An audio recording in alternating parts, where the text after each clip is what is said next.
નમસ્કાર, આપ જોઈ રહ્યા છો સંદેશ ન્યૂઝ, તમારી સાથે સત્યની સાથે આજનું એજન્ડા સાથે હું છું નુપુર અને આજનું એજન્ડાની શરૂઆત ધનવાન ધારાસભ્યોથી કરવી છે। ગુજરાત વિધાનસભાની ચૂંટણીમાં ઉમેદવારોએ કરેલા ખર્ચ અંગેનો અહેવાલ સામે આવ્યો છે। એડીઆર દ્વારા તમામ ઉમેદવારોના ખર્ચનું એનાલિસિસ કરવામાં આવ્યું અને તે આધારે રિપોર્ટ તૈયાર કરાયો છે, જેમાં કયા ઉમેદવારે કેટલો ખર્ચ કર્યો તેની માહિતી આપવામાં આવી છે।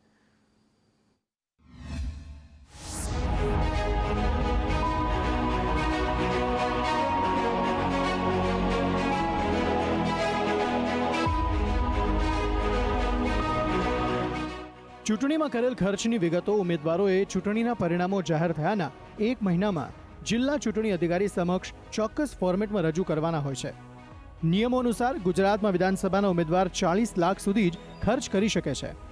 ગુજરાતની વિધાનસભા ચૂંટણીમાં જીતેલા ઉમેદવારો દ્વારા ચૂંટણીમાં કરેલ ખર્ચની વિગતોનું વિશ્લેષણ એડીઆર દ્વારા કરવામાં આવ્યું છે, જેના પર એક નજર કરીએ તો ગુજરાત વિધાનસભા ચૂંટણીમાં 182 એમએલએ પૈકી 23 ધારાસભ્યોએ ખર્ચ મર્યાદા રકમના 50%થી પણ ઓછો ખર્ચ દર્શાવ્યો, એટલે કે 13% ધારાસભ્યો એવા છે કે જેમને 50%થી પણ ઓછો ખર્ચ દર્શાવ્યો છે। ગુજરાતના ધારાસભ્યોનો ચૂંટણીનો સરેરાશ ખર્ચ માત્ર 27.10 લાખ રૂપિયા થાય છે। તેમાં બીજેપીના ધારાસભ્યોનો સરેરાશ ખર્ચ 27.94 લાખ, જ્યારે કોંગ્રેસના ધારાસભ્યોનો સરેરાશ ખર્ચ 24.92 લાખ છે। આમ આદમી પાર્ટીના ધારાસભ્યોનો સરેરાશ ખર્ચ 15.63 લાખ, જ્યારે 3 અપક્ષનો ચૂંટણી ખર્ચ 21.59 લાખ દર્શાવાયો છે। ધારાસભ્યોએ જે ખર્ચ કર્યો છે એની વિગતો એમને ચૂંટણી પંચને આપવાની થાય છે લોકપ્રતિનિધિત્વ ધારાના કલમ મુજબ। આ વિગતો એમને ફેબ્રુઆરી મહિનામાં સબમિટ કરવાની હતી, એ ઘણી મોડી સબમિટ કરી છે અને એનો એક અહેવાલ એડીઆર દ્વારા બનાવવામાં આવ્યો છે। જ્યારે એક બાજુ આપણે એ જોઈએ છે કે ચૂંટણીમાં ધૂમ પૈસા ખર્ચાય છે, દરેક ધારાસભ્ય ખૂબ મોટા પ્રમાણમાં એમના પ્રચાર માટે પૈસા ખર્ચ કરે છે, રેલીઓ મોટી થાય છે। મહત્વની બાબત એ છે કે રાજ્યના 3 એવા ધારાસભ્યો છે જેમને સૌથી વધુ ખર્ચ ચૂંટણીમાં કર્યો છે, અને તે ધારાસભ્યોએ કેટલો ખર્ચ કર્યો છે તેના પર એક નજર કરીએ તો સૌથી વધુ ખર્ચ દર્શાવનાર 3 એમએલએમાં નિઝર વિધાનસભા બેઠક પરથી લડનારા બીજેપીના ઉમેદવાર ડોક્ટર જયરામ ગામિત કે જેમણે 38 લાખ રૂપિયા ખર્ચ્યા, કલોલ વિધાનસભા બેઠક પરથી લડનારા બીજેપીના લક્ષ્મણજી પૂંજાજી ઠાકોરે 37 લાખ રૂપિયા ખર્ચ્યા, ધોળકા વિધાનસભા બેઠક પરથી લડનારા બીજેપીના કિરીટસિંહ ડાભીએ 36 લાખ રૂપિયા ખર્ચ્યા હતા। આ તો વાત થઈ સૌથી વધુ ખર્ચ કરનારા ધારાસભ્યોની, પરંતુ રાજ્યના 3 એવા ધારાસભ્યો છે કે જેમને સૌથી ઓછો ખર્ચ પણ કર્યો છે। સૌથી ઓછો ખર્ચ દર્શાવનાર 3 એમએલએની વાત કરીએ તો કોતિયાણા વિધાનસભા બેઠક પરથી લડનારા સમાજવાદી પાર્ટીના કાંધલ જાડેજાનો ચૂંટણી ખર્ચ માત્ર 6 લાખ રૂપિયા રહ્યો।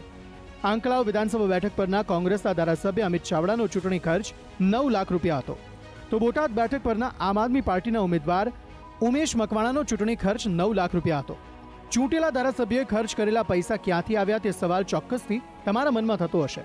અને હવે જોઈએ કેટલા ધારાસભ્યોએ પોતાના ખિસ્સામાંથી પૈસાનો ખર્ચ કર્યો, તો કેટલા ધારાસભ્યો એવા છે કે જેમને અન્ય જગ્યાએથી પૈસા લઈ ચૂંટણી જીત્યા છે। 182 ધારાસભ્યોમાંથી 174 ધારાસભ્યોએ દર્શાવ્યું કે તેમણે તેમના પોતાના પૈસા ચૂંટણીમાં ખર્ચ કર્યા, જ્યારે 8 એમએલએએ કહ્યું કે તેમણે પોતાના કોઈ પૈસા ખર્ચ નથી કર્યા। ચૂંટણી વખતે કરાયેલા ખર્ચની વિગતો સમયસર રજૂ થતી નથી અને ઘણી વિગતો અધૂરી હોય છે। નિયમ મુજબ ખર્ચની વિગતો 30 દિવસમાં રજૂ કરવાની હોય છે, જ્યારે ઇલેક્શન પિટિશન દાખલ કરવાની મુદ્દત માત્ર 45 દિવસની હોય છે। તે લંબાવવામાં આવવી જોઈએ, જેથી કરીને કોઈ નાગરિકને ખર્ચની વિગતોનો પૂરતો અભ્યાસ કરી તે અંગે ઇલેક્શન પિટિશન કરવી હોય તો તે કરી શકે છે। બ્યુરો રિપોર્ટ, સંદેશ ન્યૂઝ। લગભગ 3 વર્ષ પછી ફરી એકવાર કૈલાશ માનસરોવર યાત્રા શરૂ થવા જઈ રહી છે અને યાત્રામાં ભક્તોનું ઘોડાપૂર ઉમટી પડશે, પણ ચીને વધુ એક વખત અવળચંડાઈ ઝળકાવી છે। આ યાત્રા માટે ચીને વિઝાની ફીની કિંમતમાં વધારો કર્યો છે, સાથે જ કેટલાક નિયમો પણ કડક બનાવ્યા છે। હેઠળની સંસ્થા એસસીઓની સમિટ બાદ હવે ચીને કૈલાશ માનસરોવર યાત્રા માટે વિઝા આપવાનું શરૂ કરી દીધું છે, પરંતુ સાથે ઘણા નિયમો કડક કરી દીધા છે। મુસાફરીની ફી લગભગ બમણી થઈ ગઈ છે, એટલે કે હવે ભારતીય નાગરિકોએ આ યાત્રા માટે ઓછામાં ઓછા 1,85,000 રૂપિયા ખર્ચવા પડશે। નેપાળી ટૂર ઓપરેટરોનું કહેવું છે કે વિદેશી તીર્થયાત્રીઓ અને ખાસ કરીને ભારતીયોના પ્રવેશને મર્યાદિત કરવા માટે નિયમો એટલા કડક બનાવવામાં આવ્યા છે।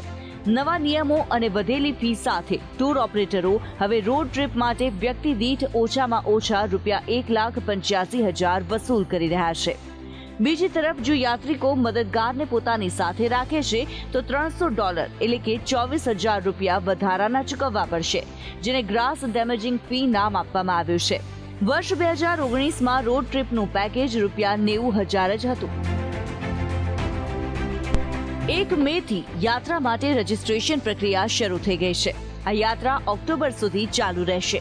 ટ્રાવેલ અંગે ટૂર ઓપરેટરોનું કહેવું છે કે નવા નિયમોના કારણે આ વખતે લોકોનો ટ્રેન્ડ પણ ઓછો જોવા મળી રહ્યો છે. આ વખતે ચીને મુસાફરી માટે ઘણા એવા નિયમો બનાવ્યા છે જેને કારણે મુસાફરીની સાથે પ્રક્રિયા ઘણી મુશ્કેલ બની ગઈ છે. જેમ કે હવે દરેક યાત્રીએ કાઠમંડુ બેઝ પર જ તેની વિશિષ્ટ ઓળખ કરાવવી પડશે.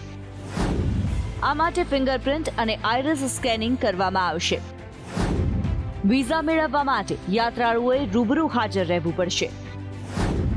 મુસાફરોએ બેઝ કેમ્પમાં બાયોમેટ્રિક ઓળખ પ્રક્રિયામાંથી પસાર થવું પડશે. વિઝા માટે ઓછામાં ઓછા 5 લોકોનું ગ્રુપ હોવું જરૂરી છે. તેમાંથી ઓછામાં ઓછા 4 લોકોએ વિઝા માટે ફરજિયાત રીતે હાજર રહેવું પડશે.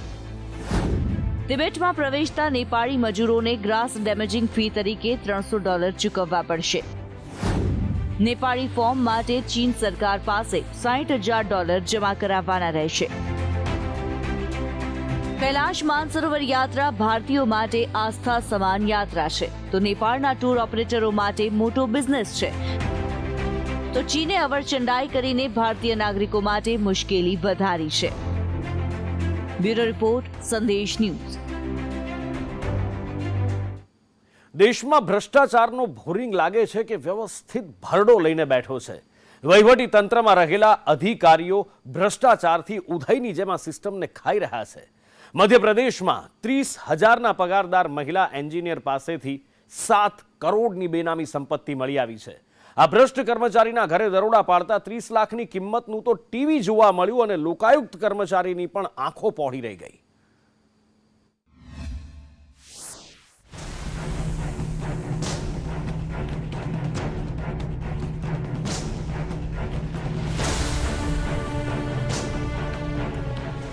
₹30 લાખની કિંમતનું ટીવી, 100થી વધુ પાલતુ શ્વાન અને ₹2.5 લાખ રૂપિયાની કિંમતનું રોટલી બનાવવાનું મશીન.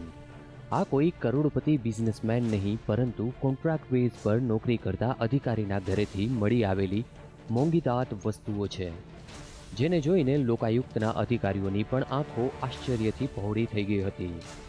માત્ર 30,000 મંથલી સેલરી ધરાવતા આ મહિલા અધિકારીની જીવનશૈલી ગર્ભ શ્રીમંત લોકોને પણ શરમાવે તેવી છે. મધ્યપ્રદેશ પોલીસ હાઉસિંગ કોર્પોરેશનમાં આસિસ્ટન્ટ એન્જિનિયર તરીકે ફરજ બજાવતા હેમા મીણા નામના મહિલા અધિકારીની કરોડો રૂપિયાની આસામી હોવાનું બહાર આવ્યું છે. માત્ર 13 વર્ષની નોકરીમાં આ કર્મચારીએ તેમની આવક કરતાં 332% વધુ મિલકત વસાવી છે. આ અધિકારીનો માસિક પગાર માત્ર 30,000 રૂપિયા જ છે. 30,000ના પગારદાર આ અધિકારી પાસેથી આશરે 7 કરોડથી વધુની મિલકત મળી આવી છે. ભોપાલથી 19 કિલોમીટર દૂર બિલખેરિયા ખાતે આ કર્મચારીના નિવાસસ્થાન, ફાર્મ હાઉસ અને ઓફિસ પર લોકાયુક્ત દ્વારા દરોડા પાડવામાં આવ્યા હતા અને અત્યાર સુધીમાં ₹7 કરોડથી વધુની મિલકત મળી આવી છે. લોકાયુક્ત અધિકારીઓનું માનવું છે કે આ મિલકતનું મૂલ્યાંકન કરવામાં 2 દિવસનો સમય લાગી શકે છે. આ મહિલા અધિકારીની સંપત્તિનો અંદાજ એ વાત પરથી લગાવી શકાય છે કે તેણે ઘરમાં 30 લાખ રૂપિયાનું LED ટીવી લગાવ્યું હતું. તેમના ફાર્મ હાઉસમાં 100થી વધુ પાળતું શ્વાન પણ મળી આવ્યા છે. તેમજ તેમના ઘરમાંથી રોટલી બનાવવા માટે 2.5 લાખ રૂપિયાનું મશીન પણ મળી આવ્યું છે. આ અધિકારીના બંગલામાં બનેલા મોટા ગેરેજ, થાર સહિતની 20 જેટલી લક્ઝરિયસ કાર પાર્ક કરેલી જોવા મળી હતી. जो इनकी आय है और जो इनके द्वारा संपत्तियां अर्जित की गई वो आय से अधिक लगी, तो उस पर आज दिनांक को विधिवत सर्च वारंट लेके कार्रवाई की गई. तो अभी कार्रवाई वहाँ पर टीम जारी है. सर, कितनी जगहों पर कार्रवाई की गई है और क्या कुछ अभी तक दस्तावेज बरामद? 2 तो इनके एक फार्म हाउस है, एक इनका पैतृक निवास है, उस पर किया गया कार्रवाई, और एक नोशनल हमारे जो इनके ऑफिस भी सर्च हम लोगों ने करवाया, वहाँ पे कोई दस्तावेज वगैरह हम लोगों को जो हमारी रेट से रिलेटेड मिलता है, ऐसे 3 जगह पे कार्रवाई की गई थी. प्रथम दृष्टया जो हम लोगों ने कैलकुलेट किया तो लगभग 200% से ऊपर आय से अधिक संपत्ति का केस ये हमारा पाया जा रहा है. વૈભવી જીવનશૈલી જીવવાના શોખીન હેમા પોતાને આઈપીએસ ગણાવે છે. પોતાના બંગલામાં કામ કરતા સ્ટાફ સાથે વાત કરવા માટે વોકી ટોકીનો ઉપયોગ કરે છે. તેના બંગલામાં જેમર લગાવવામાં આવ્યું છે. 20,000 સ્ક્વેર ફીટ જમીન પરનો તેનો આલિશાન બંગલો હેમાએ તેના પિતાના નામે બનાવ્યો છે, જેની કિંમત 1 કરોડ રૂપિયાથી પણ વધુ છે. એટલું જ નહીં, આ અધિકારીએ ભોપાલ, રાયસેન અને વિદિશામાં ખરીદેલી જમીનના દસ્તાવેજો પણ મળી આવ્યા છે. હેમા મીણા વિરુદ્ધ અપ્રમાણસર સંપત્તિ હોવાની ફરિયાદ મળતા જ લોકાયુક્ત દ્વારા તેમના બંગલા પર દરોડા પાડવામાં આવ્યા હતા અને ભ્રષ્ટાચાર નિવારણ અધિનિયમની કલમો હેઠળ કેસ પણ નોંધવામાં આવ્યો છે. કરોડો રૂપિયાની બેનામી સંપત્તિ ધરાવનાર હેમા મૂળભૂત રીતે રાયસેન જિલ્લાના છપના ગામની રહેવાસી છે અને તેઓ 2016થી પોલીસ હાઉસિંગ કોર્પોરેશનમાં પોસ્ટેડ છે. હેમા લગભગ 13 વર્ષથી નોકરીમાં છે અને તેમના પગારના હિસાબે તેમની પાસે વધુમાં વધુ 15થી 18 લાખ રૂપિયાની સંપત્તિ હોવી જોઈએ, પરંતુ પ્રારંભિક તપાસમાં તેમની પાસે 7 કરોડ રૂપિયાની સંપત્તિ મળી આવી છે. જો કે બેંક તથા અન્ય દસ્તાવેજો તેમજ દાગીનાનું મૂલ્યાંકન હજુ થયું નથી, જેને લઈ આ અધિકારી પાસે 7 કરોડથી પણ વધુ બેનામી સંપત્તિ હોવાનો લોકાયુક્ત દ્વારા દાવો કરવામાં આવ્યો છે. આ ભ્રષ્ટ અધિકારી હેમાએ તેના પતિને છૂટાછેડા આપી દીધા છે. બાદમાં તેઓ પોલીસ હાઉસિંગ કોર્પોરેશનમાં જોડાયા હતા. આ અધિકારી વિશે એવું પણ કહેવામાં આવી રહ્યું છે કે એક સિનિયર એન્જિનિયર સાથે સારા એવા સંબંધો તેમણે વિકસાવ્યા હતા. ત્યારથી જ તેની સંપત્તિ ઝડપથી વધવા લાગી હતી. આ ભ્રષ્ટ અધિકારીના પિતા સામાન્ય ખેડૂત છે. જ્યારથી તેમની પુત્રીએ નોકરી શરૂ કરી છે ત્યારથી તેણે તેના નામે અનેક એકર ખેતીની જમીન પણ ખરીદી છે. લોકાયુક્ત એસીપીની ટીમ હેમાના બંગલે પહોંચી અને દરોડો પાડ્યો હતો. હેમાના બંગલામાં કામ કરતા સ્ટાફે અધિકારીઓની ટીમને રોકવાનો પ્રયાસ કર્યો હતો. ત્યારે ટીમે સોલાર પેનલ ચેક કરવાનું બહાનું બતાવી બંગલામાં પ્રવેશ કર્યો હતો. દરોડા દરમિયાન હેમા અંદરથી મળી આવી હતી અને તપાસ દરમિયાન પૂછપરછ માટે તેને એક રૂમમાં બેસાડવામાં આવ્યા હતા. લોકાયુક્તની ટીમ ઉપરાંત મહેસૂલ વિભાગની ટીમ પણ દરોડામાં જોડાઈ હતી. આ ભ્રષ્ટ અધિકારીની બેનામી સંપત્તિનું મૂલ્યાંકન હજુ 2 દિવસ સુધી ચાલશે. ભ્રષ્ટાચારની સર્વસામાન્ય વ્યાખ્યા છે કે કોઈ પણ સત્તાધીશ દ્વારા પૈસા કે ભેટ મેળવવા તેની સત્તાનો દુરુપયોગ કરવો તેને ભ્રષ્ટાચાર કહેવાય છે. દેશમાં ભ્રષ્ટાચાર એક ગંભીર સમસ્યા બની છે. ટ્રાન્સપરન્સી અંગેના વર્ષ 2022ના સર્વેક્ષણ મુજબ સરકારી પારદર્શિતાની બાબતમાં વિશ્વમાં ભારતનો ક્રમાંક 81મો છે. આ રેન્કિંગ મુજબ વિશ્વમાં સૌથી વધુ ભ્રષ્ટાચાર પીડિત દેશ સોમાલિયા છે, જે 180મા ક્રમ પર છે. તો આ સર્વેક્ષણમાં ભારતના પડોશી દેશ ભૂતાન સૌથી પ્રામાણિક દેશ છે, તે 25મા ક્રમ પર છે. બ્યુરો રિપોર્ટ, સંદેશ ન્યૂઝ. કાળઝાળ ગરમીનો કહેર વરસી રહ્યો છે અને રાજ્યના 13 શહેરોમાં તાપમાનનો પારો 40 ડિગ્રીને પાર થઈ ગયો અને 3 શહેરોમાં તો 44 ડિગ્રીને પાર. રાજ્યમાં ઉત્તર પશ્ચિમના પવન ફૂંકાઈ રહ્યા છે અને હીટવેવમાંથી રાજ્ય પસાર થઈ રહ્યું છે. અમદાવાદમાં 44 ડિગ્રીની આસપાસ તાપમાન પહોંચ્યું અને આ વર્ષે હજી પણ કાળઝાળ ગરમી પડવાની આગાહી છે. ત્યારે કેમ હીટવેવ આવે છે અને કેમ આટલી બધી ગરમી પડે છે? શું છે આ આગનભઠ્ઠી પાછળનું કારણ? હવે જુઓ.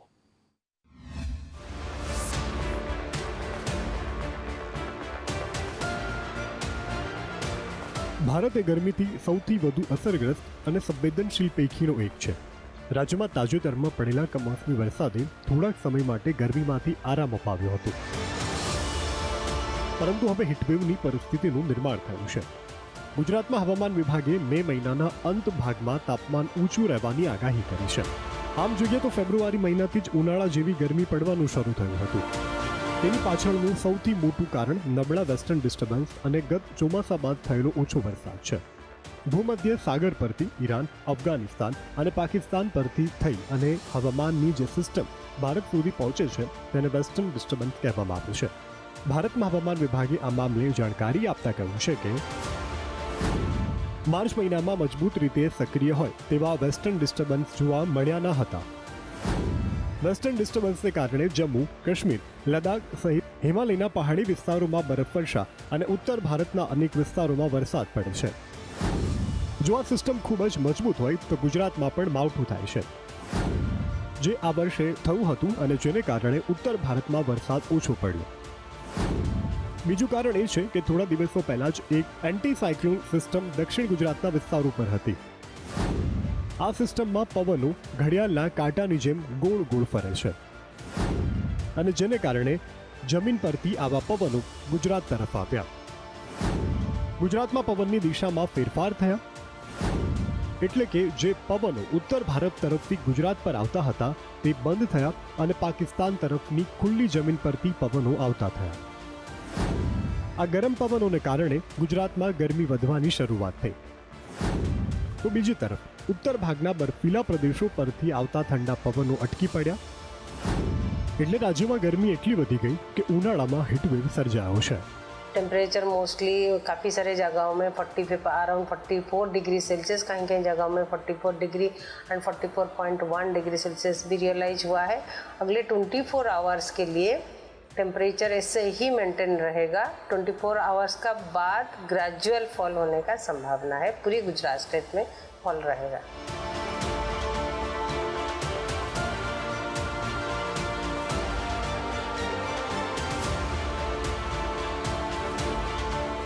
દર વર્ષે વધતી જતી ગરમીનું એક કારણ ક્લાઇમેટ ચેન્જ પણ છે.